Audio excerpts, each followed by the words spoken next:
think traditionally, and again, I'm taking this from a Christian perspective, the people who have should always be conscious of those who have not.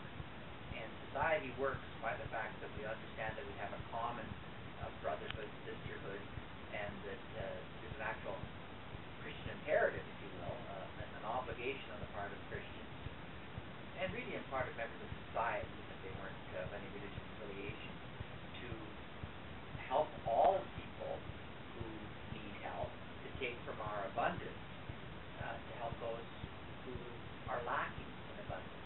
Some of it's just, you talk about road work and things like that. Some of the things you're referring to are simply maintenance, which is for everybody's common good. That's hardly welfare for me. You make sure that the roads that I drive on are good for me. That's not really welfare. That's just self-interest. The welfare part would be more the tax dollars that would go to fund women's shelters or the cold programs on those bitterly cold nights and things like that. That the city or the federal government or the province, that they help fund that, and that's welfare for sure. And as you say, it's to improve, to make better people's lives, and I think we have an obligation to do that. So are the taxes just? Absolutely. Do I think they could be better? I think it'd be better if the really wealthy were taxed more. Well, that's the thing I was saying about road work, is the argument to the wealthy is, I've worked hard for this money, why should I have to pay higher taxes than someone who's not working as hard as I am, going towards the roads I drive on and they drive on equally? Yeah. Well, if you've got $10 and I've got $1,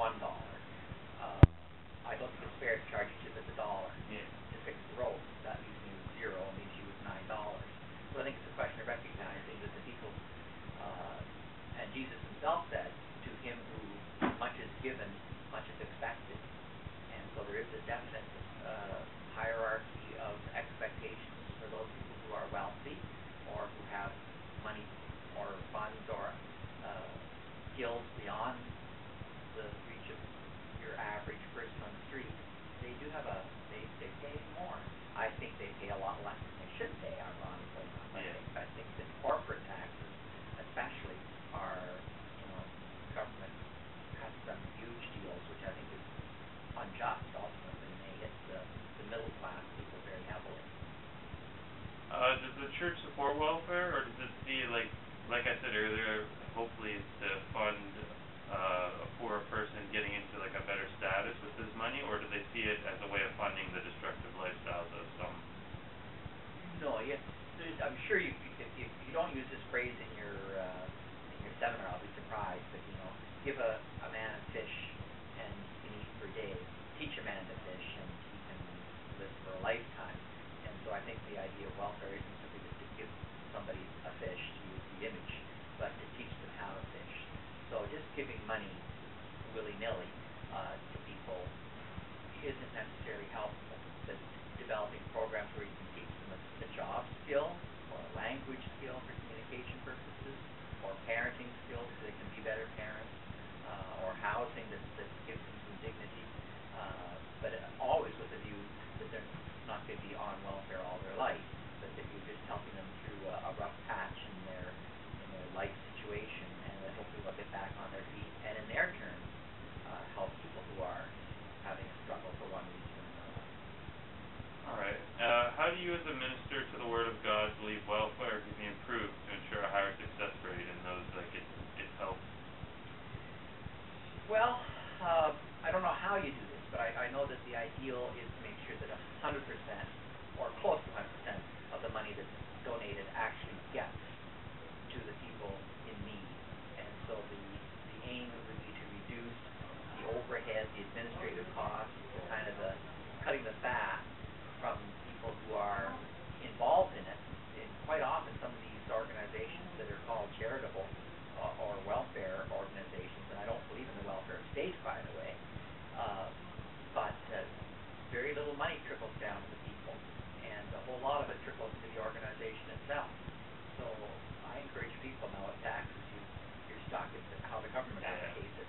I encourage people that they're giving money to help people out, that they choose their organizations carefully. Some of them are wonderful. I'm not going to mention any names because frankly I didn't do any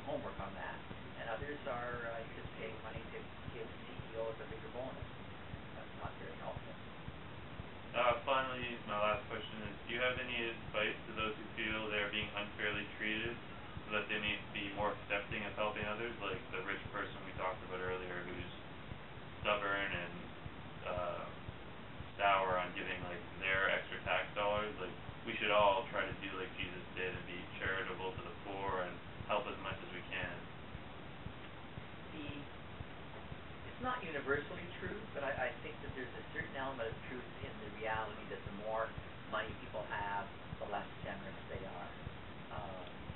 And it begins to develop a vicious cycle where more and more and more is never quite enough. And it's kind of a sad commentary, because ultimately, they're not very happy people. If they're not generous with their money.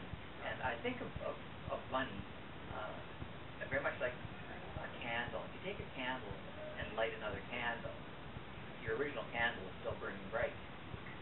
These people, some of them anyhow, not all people that are rich are miserly, but the ones that are, who have hardened their hearts, and Jesus spoke very strongly about people with hardened hearts, that A, they're not very happy, B, they're always looking for more, so they're never content with their lot in life, and they don't seem to catch the fact that the more you give away, the more you get. It's one of those great ironies of life.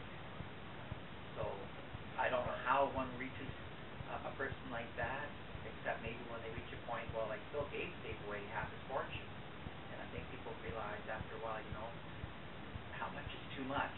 If I have $3 billion, do I need $6 billion? Exactly. And sort of say, what does it take to make me happy? I think everybody has the right to live comfortably and to feel that they're secure for themselves and their families for the duration of their lifetime. But beyond that, it just becomes greed. And greed is, of course, I think one of the driving forces is really taking Western society and slowly grinding it down into pulp. From war and politics. Yep, all those things. It's all greed, whether it's oil greed or money greed or land greed, you name it.